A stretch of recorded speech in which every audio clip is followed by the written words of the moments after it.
Semuhanuka n'umuhungu we. Umugabo Semuhanuka yari afite umuhungu w'umusore akitwa Muhanuka. Umunsi umwe se aterura inzoga arazana baranywa ikiganiro reka. Ijoro rimaze kurimbanya, Semuhanuka abwira umuhungu we ati, mwana wanjye ko ureba uko ungana uko, uzakira ute utabeshya? Narabeshye kuva kera kugeza na magingo aya, none dore ndinze kwisazira kandi sinyine cyane. Benshi barabeshya bikababeshaho. Koko ngo umutego wanga ikinyoma ushibuka nyirawo akiwureba. Muhanuka yumvise iryo jambo rya se arasohoka. Ako kanya agaruka mu nzu asegasiye umutwe ataka cyane. Se amubajije icyo abaye ati, ngize ntiyandinanura nkubita umutwe ku ijuru, none ndashize.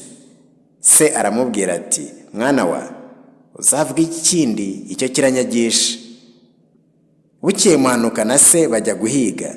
Semuhanuka ati, ngenda koma wowe utege. Mukanya ati, ngaho Muhanuka urasangwe. Umuhungu arirahira ati, nkwice inkuba ya Semuhanuka. Se ati, urashe ikisha? Undi ati, inyamaswa. Se ati, urashe icyo utareba? Undi ati, mbonye icyo uvumbuye. Semuhanuka arumirwa ati, kubeshya urabizi rwose, sinzi niba utarabimpishe.